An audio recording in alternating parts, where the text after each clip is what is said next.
Sering banget nih yang nanya soal ini. Jadi yuk kita kupas tuntas bareng-bareng. Gimana sih aturan main yang resmi buat nambahin gelar di KTP? Entah itu gelar akademik, adat, atau keagamaan. Dalam beberapa menit ke depan kita akan bedah semuanya langsung dari sumber yang paling valid. Coba bayangin deh, Anda mungkin baru aja wisuda, atau baru pulang dari tanah suci, atau baru dapat gelar adat. Pasti kepikiran kan, gimana ya caranya biar gelar baru ini ada di KTP? Nah, tenang aja, Anda nggak sendirian kok. Di sini kita akan jawab semuanya dengan jelas dan praktis. Oke, biar nggak simpang siur, kita pegang satu sumber aja yang paling valid. Permendagri nomor 73 tahun 2022. Ini landasan hukumnya. Jadi, apapun yang kita bahas di sini, itu udah informasi paling akurat soal pencatatan nama. Nggak cuma di KTP, tapi juga di kartu keluarga. Nah, pertanyaan pertama yang paling penting, gelar apa aja sih yang sebenarnya boleh dicantumin? Karena ternyata nggak semua gelar bisa langsung masuk gitu aja loh, ada kategorinya sendiri. Jadi aturannya itu spesifik banget. Cuma ada 3 kategori gelar yang diizinkan. Pertama, jelas ya, gelar pendidikan formal. Kedua, ada gelar adat. Ini yang sesuai sama tradisi lokal. Dan yang ketiga, gelar keagamaan. Contohnya haji atau hajah. Cukup jelas ya pembagiannya?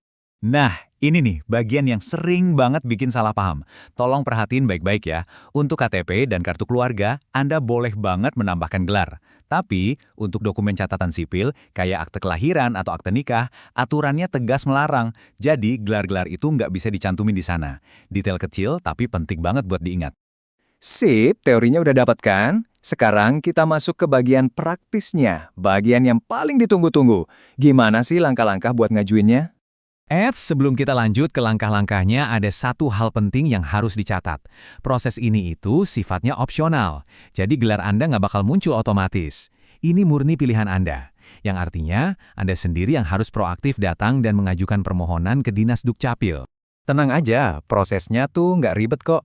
Bisa kita ringkas jadi 4 langkah praktis ini.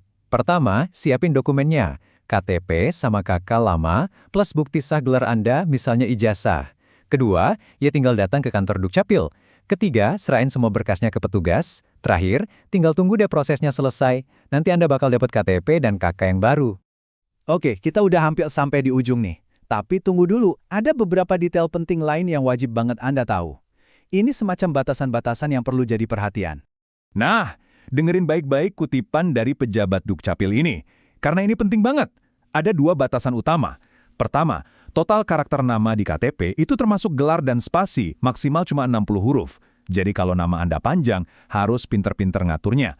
Kedua, dan ini yang paling krusial, walaupun gelar tercetak di KTP fisik, sistem di tempat lain kayak bank seringnya cuma baca nama asli Anda, gelarnya nggak kebaca. Ini pertimbangan praktis yang vital. Oh iya, selain soal gelar, peraturan yang sama ini juga ngatur soal penulisan nama secara umum loh. Aturannya sih cukup mendasar ya, harus gampang dibaca, nggak boleh punya makna negatif, dan sebagainya. Tapi ada satu poin baru yang lumayan penting. Sekarang, nama penduduk itu diwajibkan minimal terdiri dari 2 kata. Nah, jadi gitu dia rangkuman lengkapnya. Jelas dan resmi kan? Semuanya udah diatur, mulai dari jenis gelar yang boleh, cara ngurusnya, sampai ke batasan-batasannya. Sekarang bolanya ada di tangan Anda.